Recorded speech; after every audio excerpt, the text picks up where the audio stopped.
नमस्कार, स्पेशल 88 में आप सबका बहुत बहुत स्वागत है। मैं हूं आपके साथ मोनिका सिंह राणा। खबरों को जानते हैं सुपरफास्ट अंदाज में। पीएम मोदी आज राष्ट्रमंडल देशों के शिखर सम्मेलन में हिस्सा लेंगे। इस सम्मेलन में आने वाले 2 सालों के लिए एजेंडा तय किया जाएगा। कठुआ और उन्नाव रेप पर भी पीएम ने खुलकर अपनी बात रखी। पीएम ने कहा कि इस पर सियासत करना ठीक नहीं, ये चिंता का विषय है। पीएम ने कहा कि किसी बेटी के साथ ये अत्याचार सहन नहीं किया जाएगा। सीएम योगी ने कानून व्यवस्था के साथ ही 10 विभागों की समीक्षा बैठक की। इस बैठक में सभी विभागों के मंत्री और प्रमुख सचिव मौजूद रहे। सूत्रों का कहना है कि सीएम ने नाबालिग से रेप की घटनाओं को लेकर अफसरों को कड़े निर्देश दिए। गाजीपुर के हेतिमपुर गांव में ग्राम स्वराज योजना के कार्यक्रम में पहुंचे रेल राज्य मंत्री मनोज सिन्हा ने लोगों को संबोधित करते हुए कहा कि सरकारी योजनाओं में भ्रष्टाचार कतई बर्दाश्त नहीं किया जाएगा। ये बातें रेल एवं संचार राज्य मंत्री मनोज सिन्हा ने गाजीपुर में कही। गाजीपुर के हेतिमपुर गांव में ग्राम स्वरोजगार योजना के कार्यक्रम में लोगों को संबोधित करते हुए मंत्री मनोज सिन्हा ने कहा कि गरीबों के लिए जारी योजनाओं का पैसा अपात्र लोग न ले। उन्होंने कहा कि इस योजनाओं का लाभ पात्र और वही लोगों को मिलना चाहिए। उन्होंने कहा कि चुने हुए प्रतिनिधि और योजनाओं से जुड़े लोग कागज बनाकर धांधली कर रहे हैं। बरेली पहुंचे डिप्टी सीएम केशव प्रसाद मौर्य ने राहुल गांधी पर निशाना साधते हुए कहा कि राहुल गांधी को अगर मोदी जी का आधा काम करना पड़ गया तो वो अमेठी, रायबरेली और कांग्रेस की अध्यक्षता भूल जाएंगे। डिप्टी सीएम केशव प्रसाद मौर्य बरेली पहुंचे। उन्होंने बरेली में 175 करोड़ 87 लाख की परियोजनाओं का लोकार्पण और शिलान्यास किया। इसके साथ ही उन्होंने सपा, बसपा और कांग्रेस के गठबंधन पर निशाना साधा। साथ ही राहुल गांधी के लिए कहा कि वो कभी भी मोदी के विकल्प नहीं बन सकते। अमरोहा जनपद में उप मुख्यमंत्री केशव प्रसाद मौर्य पहुंचे, जहां उन्होंने सपा, बसपा और कांग्रेस के गठबंधन को मोदी रोको प्रतियोगिता बताया।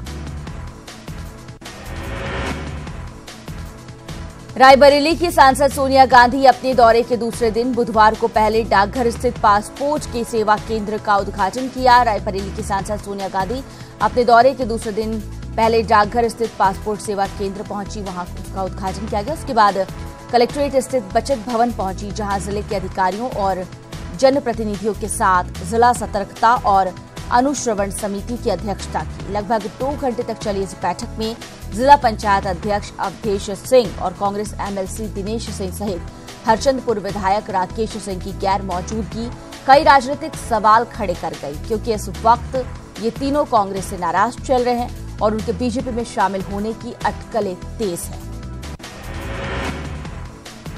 रायबरेली में निगरानी समिति की बैठक खत्म होने के बाद सांसद सोनिया गांधी सपा सरकार के पूर्व मंत्री मनोज पांडे के आवास पर पहुंची। मनोज पांडे के अपने नवनिर्मित घर के गृह प्रवेश कार्यक्रम में सोनिया गांधी को आमंत्रित किया था। एटीएम में कैश की कमी के लिए कांग्रेस अध्यक्ष राहुल गांधी ने केंद्र सरकार को जिम्मेदार ठहराया है। राहुल गांधी ने कहा एटीएम क्रंच और नोटबंदी एक दूसरे से कनेक्टेड है। उन्होंने कहा कि एटीसी और नोटबंदी एक दूसरे से कनेक्टेड है। एक दिन के दौरे पर झांसी आए केंद्रीय पेट्रोलियम मंत्री धर्मेंद्र प्रधान ने कहा कि देश में कैश की कोई किल्लत नहीं है। नोट डंप करने वाले लोगों के खिलाफ सख्त कार्रवाई होगी। साथ ही पेट्रोलियम पदार्थों के दामों में लगातार हो रहे इजाफे के सवाल पर पेट्रोलियम मंत्री ने कहा कि अंतर्राष्ट्रीय बाजार में पेट्रोलियम पदार्थों के दामों में लगातार तेजी आने से देश में पेट्रोल के दाम बढ़ रहे हैं और समय समय पर कम भी होते हैं। अपनी मांगों को लेकर शिक्षा मित्रों के 5 सदस्यीय प्रतिनिधि मंडल ने सीएम योगी आदित्यनाथ से मुलाकात की। एनेक्सी में हुई मुलाकात के बाद शिक्षा मित्रों के प्रतिनिधि मंडल का कहना है कि उनकी सीएम से मुलाकात काफी सकारात्मक रही। उम्मीद है कि उनकी समस्या का जल्द ही समाधान होगा। 25 जुलाई 2017 को सुप्रीम कोर्ट के आदेश के बाद शिक्षा मित्रों का समायोजन रद्द किया गया था। तभी से शिक्षा मित्र अपनी मांगों को लेकर लगातार आंदोलन कर रहे हैं। शिक्षा मित्रों ने बताया कि उन्होंने सीएम के सामने मांग रखी है कि उनको पैरा टीचर बनाया जाए। इसके अलावा जो शिक्षा मित्र टीईटी उत्तीर्ण हैं, उनको बिना लिखित परीक्षा के नियुक्ति दी जाए।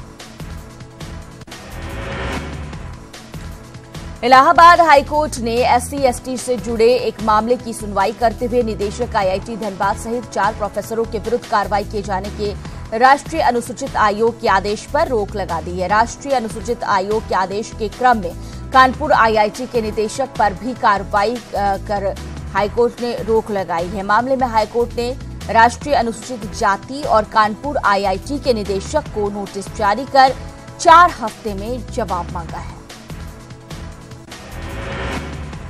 अलीगढ़ के कैडियागंज के निकट पुलिस और बदमाशों के बीच मुठभेड़ हुई। मुठभेड़ में 20,000 के इनामी बदमाश फजलू के पैर में गोली लगी है, जबकि बदमाश का एक साथी भागने में सफल रहा। घायल बदमाश को जिला अस्पताल भेजा गया और दूसरे बदमाश की तलाश में कॉम्बिंग जारी है। 20,000 का इनामी बदमाश फजूल पिलखना अकराबाद निवासी मुन्ना उर्फ राशिद के गैंग का सक्रिय सदस्य है। देवरिया में हत्या आरोपी को बचाने के लिए पुलिस की लीपापोती का एक ऑडियो वायरल हो रहा है। पुलिस कप्तान रोहन पी कनियन ने पूरे मामले की जांच सीओसीटी को सौंपी है। एसओजी टीम में शामिल एक पुलिसकर्मी एक आरोपी को बचाने के लिए उसके परिचित से डील कर रहा है। इसमें पुलिसकर्मी कह रहा है कि हम उसकी मदद करेंगे। हैरान करने वाली बात यह है कि ये ऑडियो क्लिप वायरल होते होते पीड़ित के परिवार तक भी पहुंचा है। मामले में मुख्य आरोपी अजय मिश्र ने अपना जुर्म कबूल कर लिया है।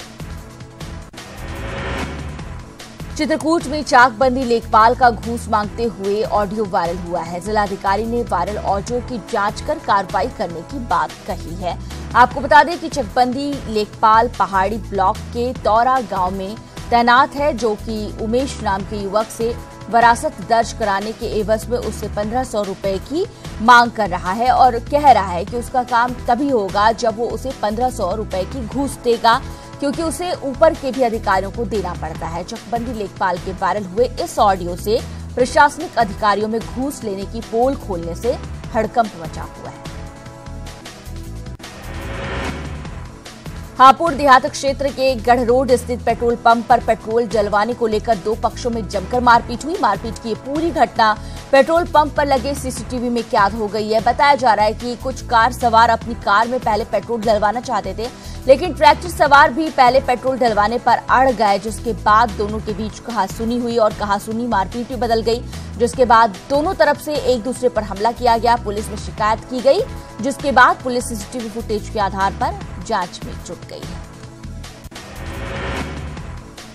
आगरा में एक युवक ने जगदीशपुरा पुलिस को कटघरे में खड़ा कर दिया है। युवक का आरोप है कि पुलिस ने उसको फर्जी आरोप में पकड़ा और रुपए न देने पर जमकर पीटा। युवक और उसके परिजन एसएसपी ऑफिस पहुंच गए। उसके बाद जमकर हंगामा किया गया। मामले ने तूल पकड़ लिया तो एसएसपी ने पूरे मामले की जांच के आदेश दे दिए। सहारनपुर के थाना रामपुर मनिहारन इलाके के छिड़बना गांव में हाई टेंशन लाइन की चिंगारी से 65 बीघा गेहूं की फसल जलकर राख हो गई। आग की सूचना से गांव छिड़बना में अफरा तफरी मच गई। किसानों के परिजनों का रो रो कर बुरा हाल हो गया। हालांकि किसान ने फायर ब्रिगेड को आग की सूचना दी, मगर जब तक दमकल की गाड़ियां पहुंची, किसान की मेहनत से तैयार गेहूं की खड़ी फसल जलकर राख हो गई।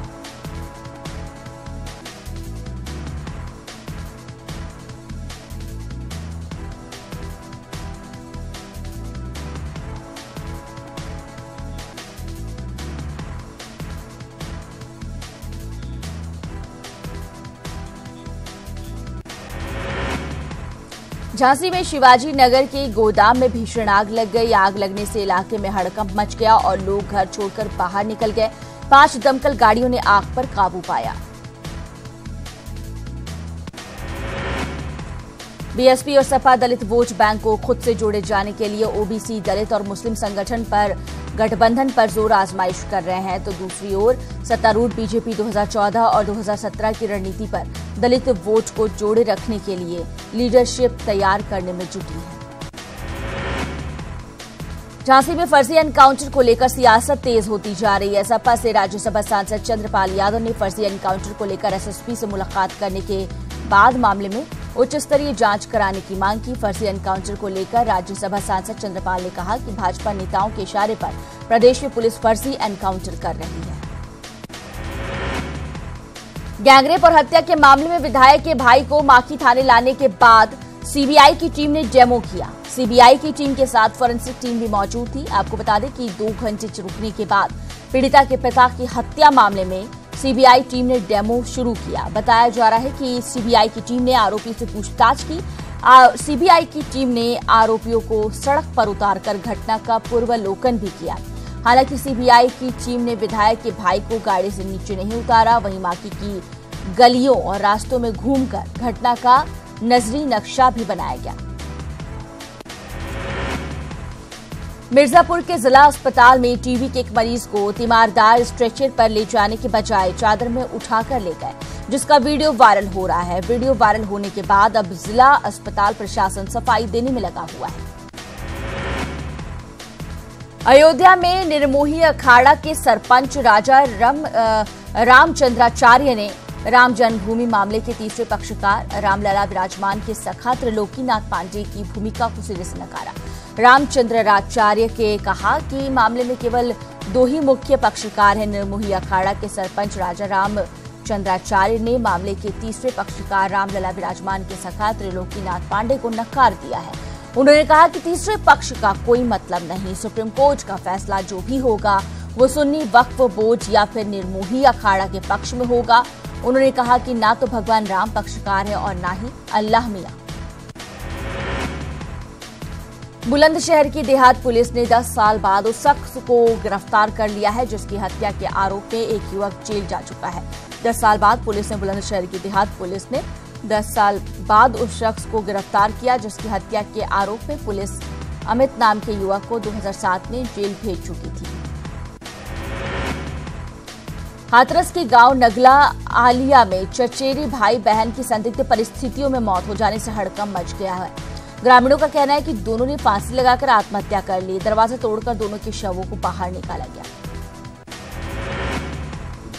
बागपत में एक धमकी भरा रंगदारी पत्र मिलने से हड़कंप मच गया। रंगदारी पेट्रोल पंप संचालक और आरएलडी नेता से मांग की गई है। कुख्यात बदमाश अजीत हप्पू के नाम पर 5 लाख की रंगदारी की मांग की गई है। आरएलडी नेता और पेट्रोल पंप संचालक धीरज उज्जवल को धमकाते हुए 5 लाख की रंगदारी मांगी गई। कुख्यात बदमाश ने रंगदारी न देने पर अंजाम भुगतने की धमकी दी।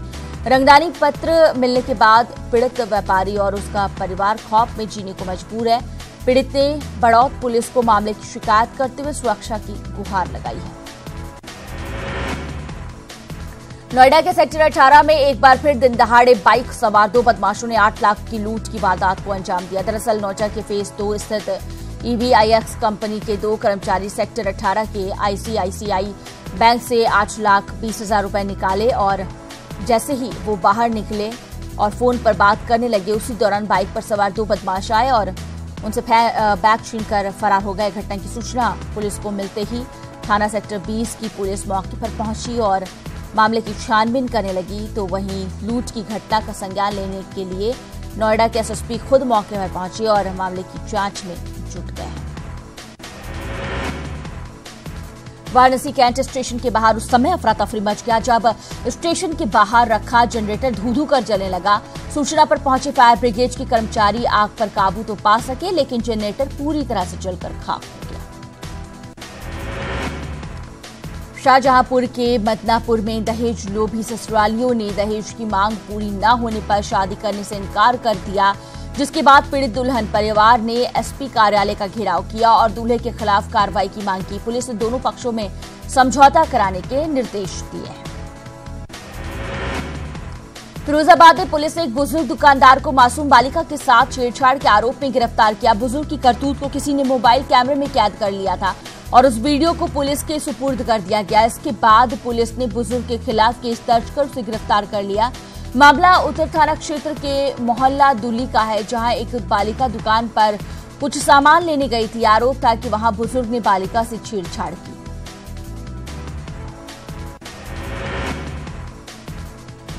कानपुर में शोहदों के आतंक से परेशान होकर एक मासूम घर में कैद हो गई है, लेकिन पुलिस को शोहदों के ये कारनामे मामूली सी बात लग रही है। पीड़िता ने इस मामले में पुलिस से शिकायत की। अब तक कोई कार्रवाई नहीं हुई है, जब तक पुलिस ने मामला मारपीट की मामूली धाराओं में दर्ज कर लिया है। और ऐसे में मामले के बाद पीड़िता के घर वाले इस कदर डर गए हैं कि उन्होंने बेटी और बेटे को घर में कैद कर दिया। पीड़िता को उनके अनुसार जब तक आरोपियों के खिलाफ कार्रवाई नहीं होती तब तक वे घर में ही कैद रहेंगे। वहीं इस मामले में जब हमने पुलिस की कार्रवाई पर सवाल किया तो कोई भी कैमरे के सामने बोलने को तैयार नहीं। सीतापुर में चोरों ने एक घर में धावा बोलकर 45,000 का नकदी समेत तकरीबन 2 लाख के सामान पर हाथ साफ कर दिया। छत के रास्ते से घर में घुसे चोर लाइसेंसी बंदूक और 24 कारतूस भी उठा ले गए। घटना इमलिया सुल्तानपुर थाना क्षेत्र के उमलिया गांव की है। यहां बीती रात सलाहुद्दीन के घर पर चोरों ने धावा बोल दिया और 45,000 की नकदी, सोने और चांदी की गहने समेत लाइसेंसी बंदूक और कारतूस उठाकर ले गए। हापुड़ कोतवाली क्षेत्र के दस्तोई रोड पर जा रहे एक ऑटो पर बुलेरो सवार बदमाशों ने फायरिंग कर दी। फायरिंग में ऑटो चालक को गोली लग गई, जिसे गंभीर हालत में सरकारी अस्पताल में भर्ती कराया गया। शामली में महिंद्रा पिकअप ने स्कूल जा रहे एक 12 वर्षीय छात्र को कुचल दिया, जिससे छात्र की मौके पर ही मौत हो गई। शामली में 7 वर्षीय बच्ची की संदिग्ध परिस्थिति में मौत से हड़कंप मचा हुआ है। बच्ची की मौत का आरोप मृतक के पिता पर लग रहा है। मृतक की मां ने अपने पति और अपने जेठ के खिलाफ मामला दर्ज करवाया है। कानपुर में आईआईटी के एक छात्र ने खुदकुशी कर ली है। भीम सिंह नाम का ये छात्र मैकेनिकल इंजीनियर में 3rd ईयर का छात्र था। फतेहपुर जिले के जाफरगंज थाना क्षेत्र के बिंदौर गांव स्थित भट्टे में दबंग भट्टा मालिक और उसके साथियों ने एक मजदूर को बंधक बनाकर उसकी पीट कर हत्या कर दी। मैनपुरी में बदमाशों ने भोले बाबा आश्रम के साधु की ईंट पत्थर से कुचलकर हत्या कर दी। घटना को अंजाम देने के बाद बदमाश आराम से फरार हो गए। हत्या की वजह का अभी तक पता नहीं चल पाया है। हमीरपुर जिले में एक किसान की हाई टेंशन लाइन की चपेट में आने से दर्दनाक मौत हो गई। किसान पूरी तरह से जलकर खाक हो गया। आगरा में ताजमहल के पूर्वी गेट के पास 2 सांड आपस में भिड़ गए। दोनों सांडों ने जमकर उत्पात मचाया। आगरा के थाना सदर की पुलिस ने नामनेर चौराहे स्थित एक फ्लैट में चल रहे आईपीएल के सट्टे का भंडाफोड़ किया। पुलिस ने छापा मारकर 3 बुकी को गिरफ्तार भी किया। सोनभद्र में ज्यादातर एटीएम या तो खाली पड़े हैं या उनमें ताला लटका हुआ है। एटीएम में पैसे न होने से ग्राहकों को भारी परेशानी का सामना करना पड़ रहा है। उत्तराखंड के सीएम त्रिवेंद्र सिंह रावत ने बुधवार को थाईलैंड में भारत सरकार के सहयोग से थाईलैंड एवं उत्तराखंड सरकार द्वारा संयुक्त रूप से आयोजित India your destiny your new destination को संबोधित किया। उन्होंने इस आयोजन के लिए भारतीय राजदूत के प्रयासों की सराहना की। थाईलैंड भारत के लिए बहुत महत्वपूर्ण है। भारत की लुक ईस्ट और थाईलैंड की लुक वेस्ट नीति एक दूसरे की पूरक है, जिसमें भारत और थाईलैंड द्विपक्षीय व्यापार को बढ़ावा देने के लिए सहयोग हेतु संयुक्त रूप से काम कर रहे हैं। वास्तव में इसके परिणाम स्वरूप भारत और थाईलैंड के बीच द्विपक्षीय व्यापार पिछले दशक में 2 गुने से भी अधिक हो गया। कारोबारी माहौल में सुधार के लिए राज्य में निवेशक अनुकूल वातावरण तैयार किया गया। राज्य की वर्तमान नीतियों को अन्य प्रदेशों, औद्योगिक संगठनों तथा उद्यमों के सुझाव परामर्श से उत्तराखंड के हित में तैयार किया गया।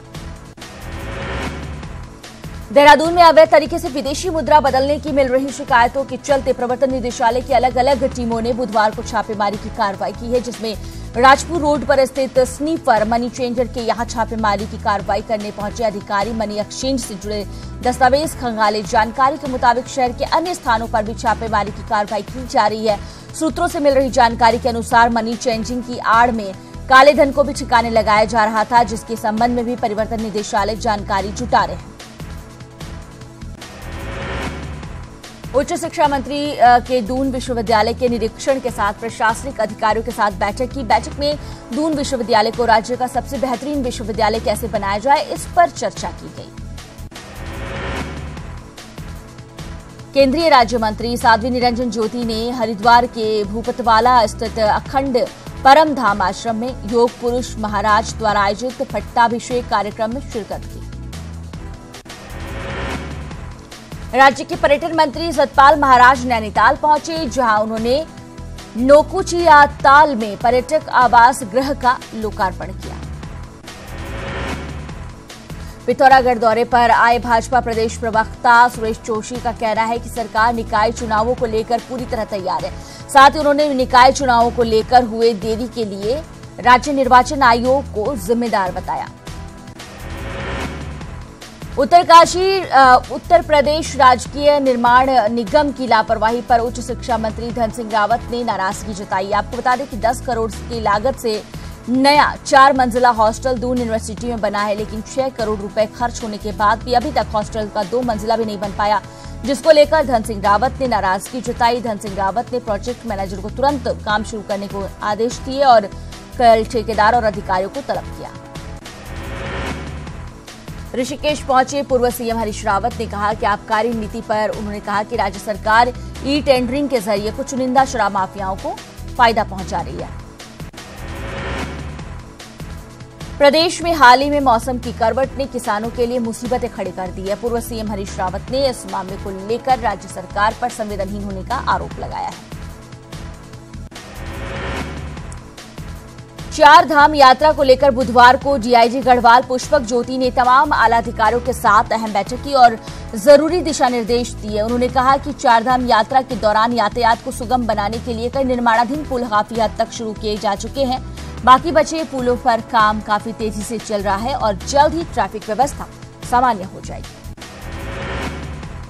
यमुनोत्री धाम के कपाट खुलते ही 4 धाम यात्रा का भी आगाज हो गया, लिहाजा मां यमुना के दर्शन और आशीर्वाद लेने श्रद्धालु भी यमुनोत्री धाम पहुंचने लगे हैं। धाम में पहुंचते ही श्रद्धालुओं का उत्साह देखते ही बन रहा है। अल्मोड़ा के कल्याणिका हिमालय देवस्थल में दुनिया का सबसे बड़ा श्रीयंत्र स्थापित हो गया है। राज्यपाल के पॉल और पूर्व सीएम भगत सिंह कोश्यारी, पूर्व स्पीकर गोविंद सिंह कुंजवाल सहित देश भर के आए साधु संत यहां मौजूद रहे। बुधवार को अक्षय तृतीया के दिन देहरादून में सोने की जमकर खरीदारी की गई। गोल्ड ज्वेलरी में ऑफर्स और डिस्काउंट के जरिए शोरूम में भी काफी भीड़ देखने को मिली। नगर निकायों के विस्तार को हाईकोर्ट में बुधवार को सुनवाई हुई, जिसके बाद जस्टिस सुधांशु धूलिया की एकल पीठ ने 20 अप्रैल को सुनवाई के लिए अगली तारीख तय की। सेल्फी लेते वक्त होने वाले हादसों को देखते हुए पुलिस ने खास तौर पर युवाओं से खतरनाक स्थानों पर सेल्फी न लेने की अपील की है। बीते साल में सेल्फी लेने के चक्कर में अब तक 200 लोग अपनी जान गंवा चुके हैं। सरकारी स्कूलों में एनसीईआरटी सिलेबस से पढ़ाई होने का सकारात्मक परिणाम दिखने लगा है। शिक्षकों का कहना है कि बच्चों की उपस्थिति 100% होने लगी है। लंबे समय से जर्जर हालत में पड़े मसूरी पुलिस गेस्ट हाउस की सूरत अब बदल चुकी है, जिसका जीर्णोद्धार हंस फाउंडेशन संस्था के कर कमलों से किया जा सका।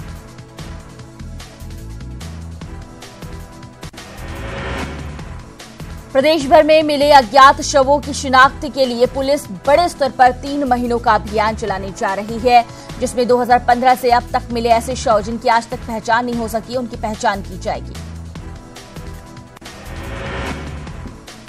देहरादून के शहीद दुर्गा मल्ल पार्क में गोरखाली सुधार सभा का 80वां स्थापना दिवस आयोजित किया गया। गोरखा समाज की तरफ से आयोजित इस कार्यक्रम में कई गणमान्य अतिथि शामिल हुए। उत्तराखंड में सरकारी कर्मचारियों के ट्रांसफर के लिए कानून बन गया है, लेकिन विभागीय स्तर पर सुगम और दुर्गम का निर्धारण किया जा रहा है। पौड़ी गढ़वाल में खेल विभाग द्वारा अचानक से बिना नोटिस दिए इंडोर स्टेडियम से 3 खेल प्रशिक्षण को बंद कर दिया गया, जिसके चलते अब खिलाड़ी मैदान में नहीं बल्कि डीएम कार्यालय के चक्कर काट कर न्याय की गुहार लगा रहे हैं। बागेश्वर में ग्राम स्वराज अभियान के तहत स्वच्छ भारत दिवस के अवसर पर अभियान की शुरुआत की गई। इस अवसर पर तहसील परिसर से एक स्वच्छता रथ को नगर पालिका अध्यक्ष और ब्लॉक प्रमुख ने संयुक्त रूप से हरी झंडी दिखाकर रवाना किया। पिथौरागढ़ महाविद्यालय में बौद्धिक संपदा अधिकारी को लेकर एक कार्यशाला का आयोजन किया गया।